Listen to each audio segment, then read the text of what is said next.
All right, let's keep the running back storylines going with a couple tiers down, right? It's easy to talk about the guys that no matter what, they're going to go in the first 5 rounds. But what wins you leagues, of course, is the guys outside of that. And I mean, Lawrence, I'm going to toss you one that it kind of leaves our show confused every year, it feels like at this point. Why does nobody want to draft James Conner, especially in an offense that is finally ascending with Kyler Murray and Marvin Harrison Jr.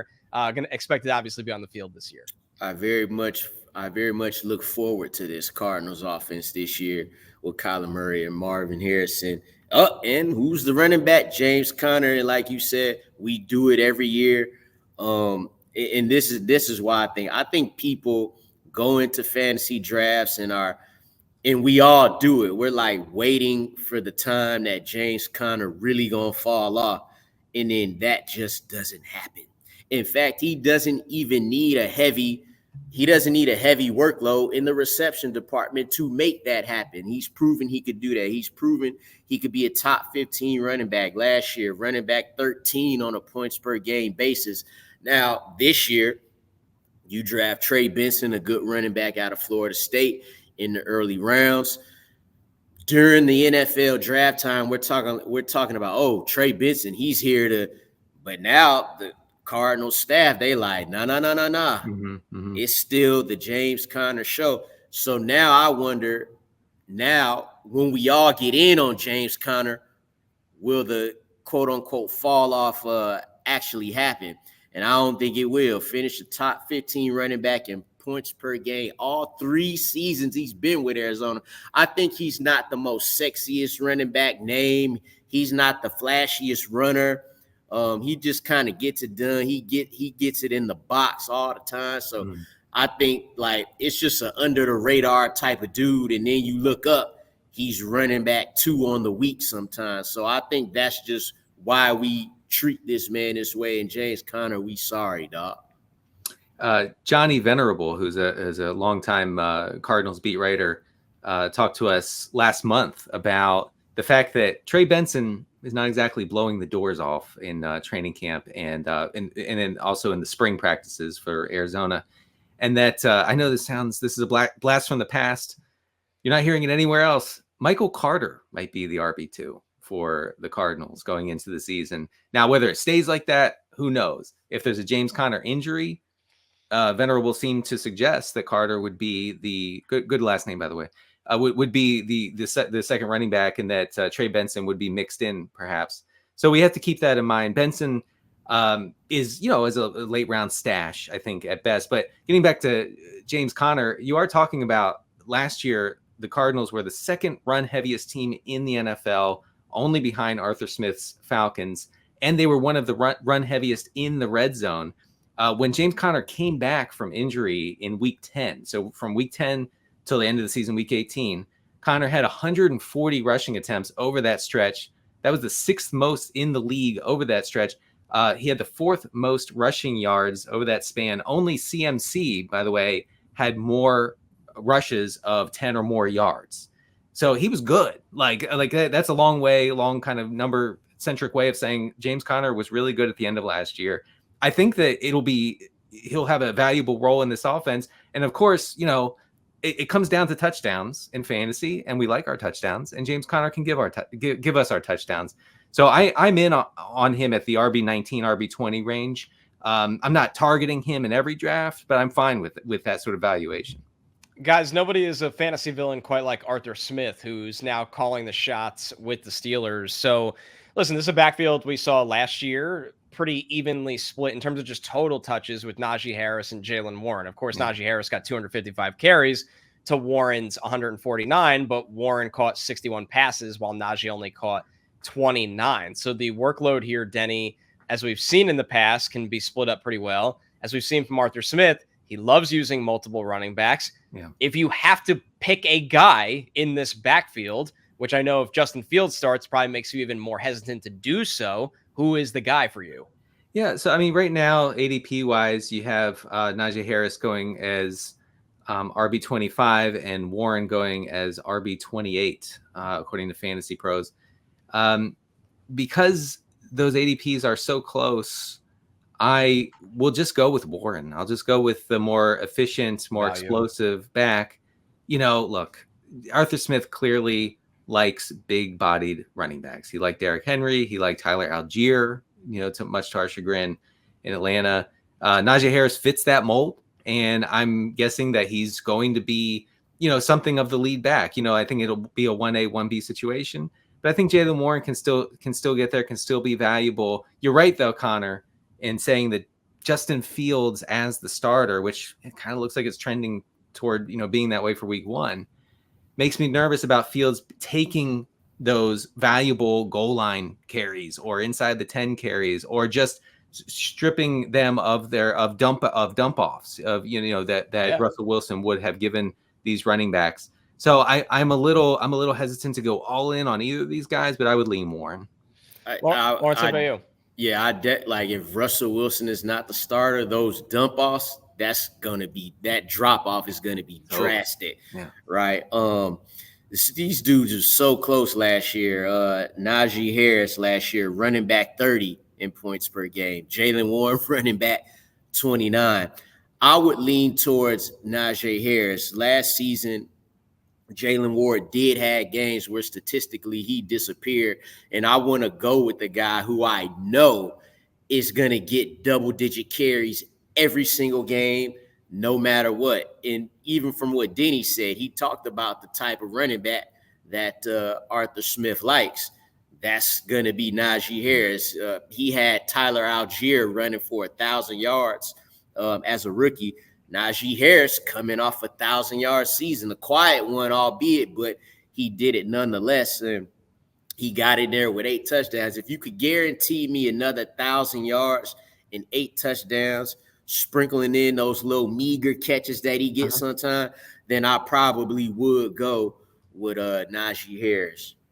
All right, guys, another running back, as we go further down these tiers, but somebody slightly in front of the Steelers guys. DeAndre Swift coming off a career high season for touches, 268 touches, almost 17 per game in 2023. Because of that, signs a 3-year deal with Chicago, $24 million in total, $15.3 million guaranteed. Lawrence, what version of DeAndre Swift are we going to get this year? It felt like the usage for him in Philadelphia was much different than we were accustomed to seeing compared to after he was drafted early and thrown in Detroit's backfield. Yeah, much more of a runner than a receiver out of the backfield with Philly, as opposed to the Detroit Lions, where he was much of a receiving back. I think here in Chicago, he could be a little bit of both. I try to pay attention to the little things with how quickly the Bears jumped out there and signed him and gave him $15 million guaranteed. We talked about Josh Jacobs earlier. He got $12.5 million guaranteed. So, and Josh Jacobs to this point has had, we would say he's had a much more successful career than Swift to this point. He's been a leading rusher in the league. Not so much for DeAndre Swift. Finally got to put together, some games last year for Philly. I think he could do a little bit of both. At least that's what you hope. I like to see, we saw Roshan Johnson and Khalil Herbert both playing in the Hall of Fame game, getting a lot of touches. They was really running them boys. So to see DeAndre Swift, just chilling on the sideline, that kind of indicates that's just the look of 15 touches. The money saved, $15 million guaranteed. So he'll definitely concede some touches to these guys. But lead back is definitely what they brought in DeAndre Swift for. So I'm thinking he's going to do a little bit of both. He might not catch the 70 passes in a season that he did in Detroit. But if he could hover around 50, 60, then he might even outplay his ADP. I will say that it makes me nervous that every coaching staff that has encountered DeAndre Swift has immediately said, thanks, but no thanks. You can move on.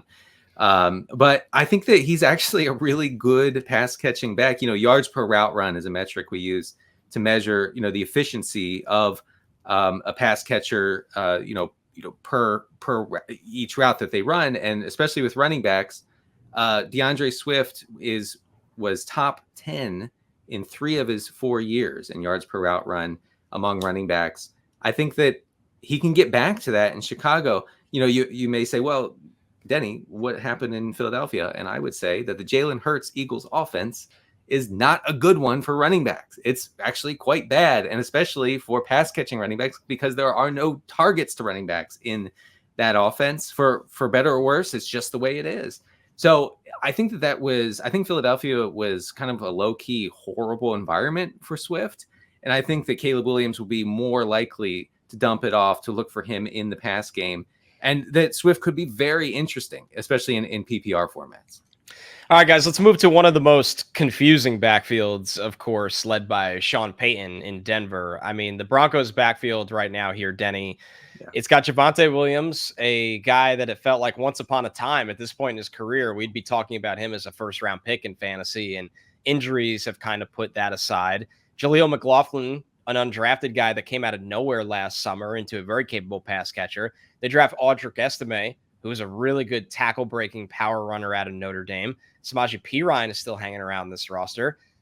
What do we do with this one? I mean, do we just say, I want nothing to do with it? Or is there value to be found because of how disgusting this is and nobody wants to touch this backfield? Kind of give me a disgusting backfield all day. I love just to clean up the scraps. It's a backfield that you just can't figure out at all. I'll try. Give me a shot, and I'll try. The uncertainty here about who is going to do what, who's going to be the lead back, who's going to do early downs, goal line work, pass route running, all that stuff, that has suppressed everybody's ADP, including Javonte Williams, who I think is the lead to be the lead back, the favorite to be the lead back. I'll tell you something Sean Payton said recently about Javonte Williams. He called him a completely different player than he was last summer.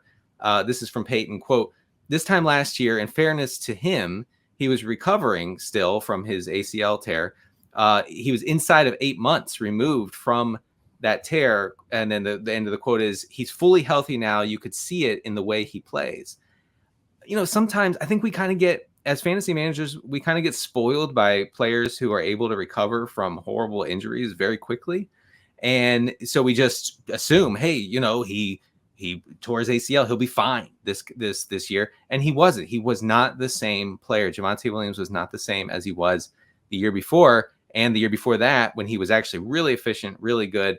I think he can get back to that form. And the best thing is, for fantasy, you can draft him real late. I think this Denver team is going to be not a great offense, but a middle of the road offense where a guy like Javonte can be at the center of that and see a lot of high value touches, which is what we're looking for with running backs. To back up your point, Danny, I mean, it was an ACL tear, it was an LCL tear, and a PCL tear. Like this entire knee, the reconstruction of the knee, it's going to be longer than just a typical ACL tear.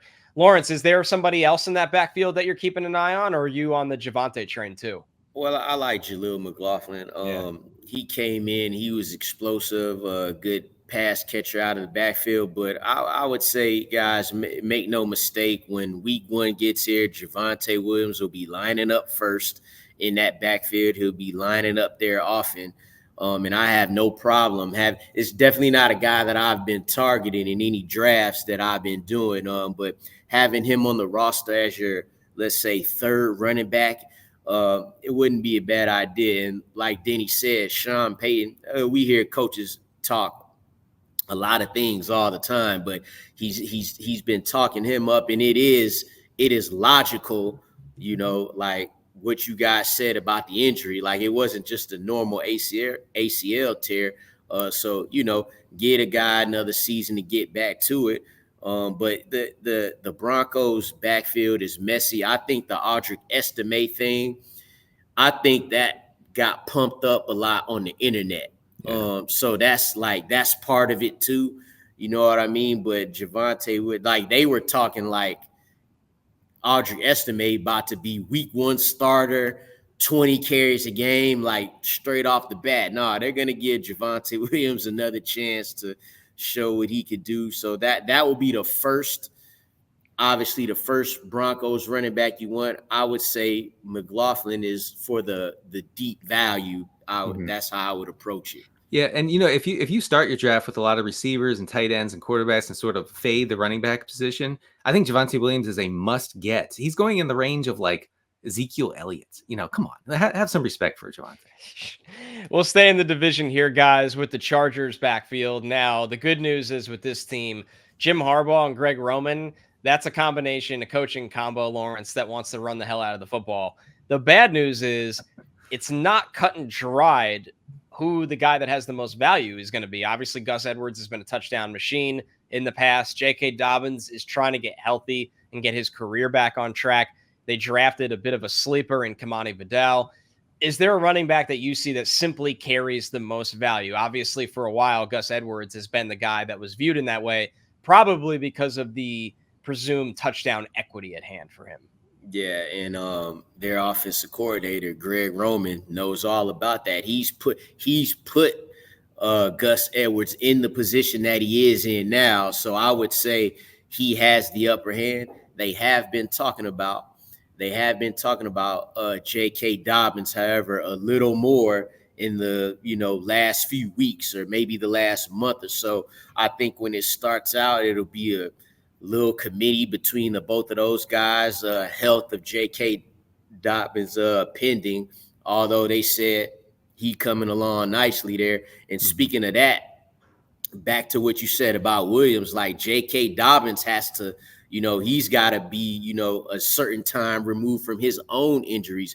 We saw him running for the Ravens 2 years ago. We saw him break that long run. Remember the 44-yard run? He still looked like he was limping, though. So you just got to give the guys a couple times. So for all of those reasons and the fact that Gus Edwards had 13 rushing touchdowns last season, I would say, he's the best, not just the guy you want to have, but probably the best value right now. But it'll be a committee. We talking about Jim Harbaugh. We saw what he did just last year at Michigan with Blake Corum and Donovan Edwards. So it could be that type of, they could divvy it up that way. Yeah, just, for the folks who are not grinding blurbs on RotoWorld, I just want to share that. Who amongst us? Yeah, right. And it's fun. Gus Edwards and J.K. Dobbins have been splitting first-team reps with the in training camp. I think that's noteworthy. I think that it suggests something of a split backfield. I guess, I was out on Dobbins because of the injuries. I mean, the run that Lawrence just referenced where Dobbins broke into the open field and ran 40-plus yards, one of the most painful long runs you've ever seen in your life. I mean, he looked like he was dragging his leg behind him. Yeah. And, so I'm still a little skeptical that he can come all the way back from all the setbacks he's had. Gus Edwards has been banged up. He missed a lot of spring practice and some of training camp.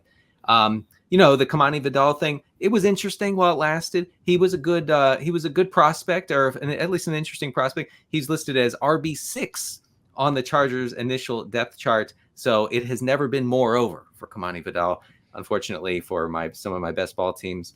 If I had to draft a Chargers running back, I guess I would draft Dobbins and just let it ride. Man, you made that sound painful, dog. Yeah. Like he's being forced. Make someone. J.K. Dobbins. I don't want. Don't make me.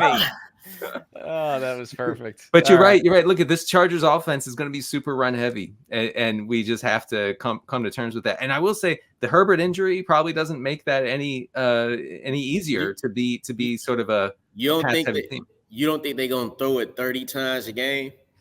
Well, I think they got to. I mean, like Justin Herbert has a career average of 39 pass attempts per game. Okay. I can't see it going under 30. It would be a little surprising, but I mean, 30 is not a lot in the modern NFL. It's a fun game to play. Find a way to divvy up 30 targets amongst DJ Chark, Josh Palmer, Ladd McConkey, Quentin Johnston. Ladd McConkey, 28. Yeah, I was going to say Ladd McConkey is the double-digit guy for sure. 20 targets per game. Oh, incredible. Hey, it's Matthew Berry from NBCSports.com and RotoWorld.com, and I want to thank you so much for watching whatever it is you just watched, or if nothing else, being too lazy to click out of the autoplay after this video started, after whatever it is you actually wanted to watch finished. But now that you're here, I'd like to take a moment here to ask you respectfully, respectfully now, okay? I'm asking you respectfully to subscribe to the NFL on NBC YouTube channel. You'll get the latest Roto-World fantasy news headlines, all sorts of great shows, including my own Fantasy Football Happy Hour. So go subscribe now. Again, I'm asking respectfully.